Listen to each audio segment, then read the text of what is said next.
आई आई लवकर टीव्ही लाव. काय रे? काय झालंय काय? मी सांगण्यापेक्षा तुम्ही स्वतः बघा ना. सांग तरी काय झालं? हा आपल्या कंपनीची न्यूज आहे. हो. आता हाती आलेल्या माहितीनुसार किर्लोस्कर कंपनीने त्यांचे सगळे जुने इन्व्हेस्टर्स अचानक काढून टाकले आहेत. खूप मोठ्या घडामोडी घडतायत किर्लोस्कर इंडस्ट्रीज मध्ये. सगळ्या जुन्या इन्व्हेस्टर्सला काढून टाकल्यानंतर देखील किर्लोस्कर कंपनीच्या शेअर्सचे रेट अचानकपणे वाढत आहे. नवे अनेक इन्व्हेस्टर्स कंपनीत गुंतवणूक करण्यासाठी रेडी आहेत. किर्लोस्करांनी पुन्हा एकदा दाखवून दिलं आहे की ही कंपनी स्वतःच्या ताकदीवर उभी आहे. ही कंपनी मार्केटमधली नावाजली जाणारी सगळ्यात मोठी कंपनी आहे.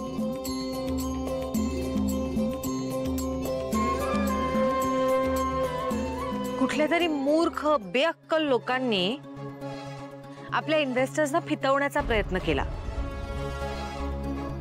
पण एक बरं झालं की ते जाण्याआधीच आदित्यने त्यांना घालवून दिलं. असे अविश्वासू इन्व्हेस्टर्स नकोच आहेत आपल्याला. नुसत्या कंपनीच्या बॉन्ड्सवर आदित्यने इन्व्हेस्टर्सची लाईन लावली आहे. ही आहे आदित्यची जादू. आईला आता तरी पटलं ना तुला? आदित्य नेहमी कंपनीच्या हिताचाच विचार करत असतो. त्याचा खूप जीव आहे आपल्या कंपनीवर. आदित्य माझ्या संस्कारांखाली वाढलाय, त्यामुळे त्याच्या क्षमतांबद्दल मला खात्री आहेच. त्या मुलीच्या नादी लागून तो स्वतःचं आयुष्य उद्ध्वस्त करून घेतोय. तो तिच्या इतक्या आहारी गेलाय ना की त्याला चूक काय बरोबर काय हेही आता कळेनासं झालंय.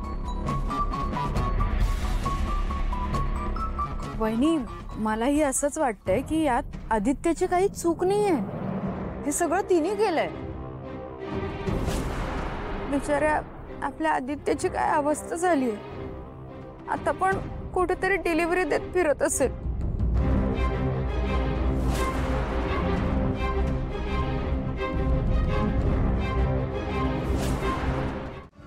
एक्सक्यूज मी, मिस्टर दीक्षित त्यांचं पार्सल होतं. प्लीज त्यांना बोलवतं का? कारण मला आयडेंटिटी कार्ड लागेल.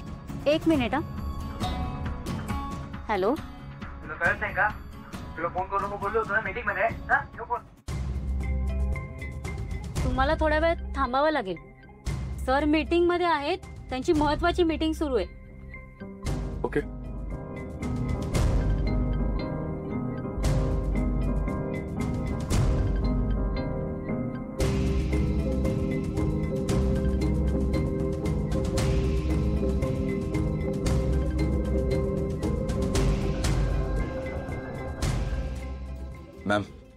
मॅम ऍक्च्युली बराच वेळ झालाय. मला ऍक्च्युली बाकीचे पण बरेच पार्सल द्यायचे आहेत. तुम्ही प्लीज जरा परत एकदा फोन लावता का त्यांना? हो, करते. हां प्लीज. तुला सांगितलं ना फोन करू नको म्हणून. मीटिंग पण कळत नाही का? चल ठेव फोन. काय म्हणाले? आता त्यांना कुणी भेटू शकत नाहीये कारण त्यांची महत्वाची मीटिंग चालू आहे. अहो पण असं कसं? मी त्यांचाच कुरिअर आहे. हो पण तुम्ही एक काम करता का? प्लीज जरा आज जाऊन त्यांना सांगता का? काय मला फक्त आयडेंटिटी कार्ड पाहिजे. सर पण त्यांना असं डिस्टर्ब करू नाही शकत. अहो प्लीज तुम्ही एकदा त्यांना सांगा तरी. ठीक आहे.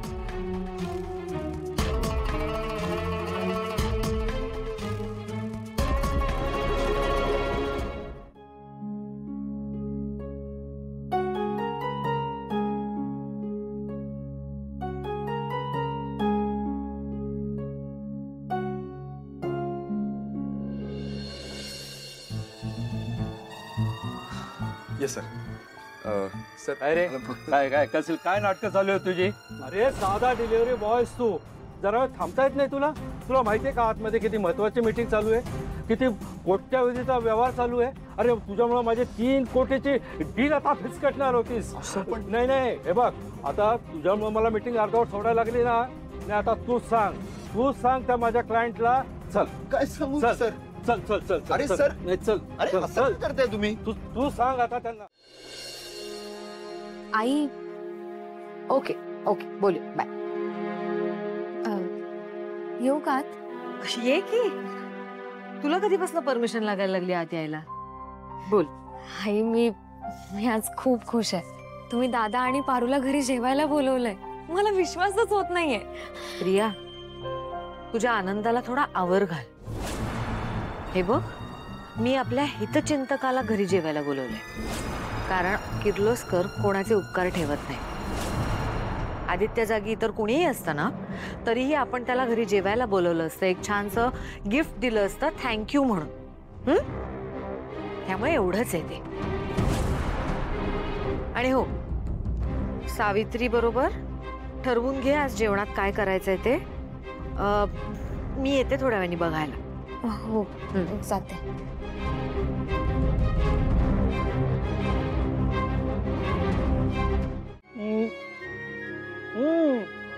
प्रीतम, मला नवीन जॉब मिळाला. Thank you so much. त्यामुळे आता आम्ही जेवायला चाललोय बाहेर. एक काम कर, तू पण चल आमच्या बरोबर. आज माझ्याकडून तुला पार्टी. ती पार्टी वगैरे करू आपण, पण मी तुमच्यासाठी याच्यापेक्षा एक मोठी गोड बातमी घेऊन आलोय. हो काय, कसली बातमी? आज मी तुमच्यासाठी आईकडून जेवणाचं आमंत्रण घेऊन आलोय.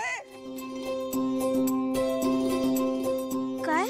आणि हे आईने गिफ्ट पण पाठवले. ते बघ. प्रीतम, खरंच आईने आम्हाला बोलवलं? अरे हो. आता बघ दादा, सगळं कसं सॉर्ट होतंय ते. पण तुम्ही दोघांनी नक्की यायचं संध्याकाळी. नको काळजी करू, आम्ही वेळेत पोचतो. चल पारू, बाय. यायचंय ना नक्की? मी आलोच त्याला सोडून.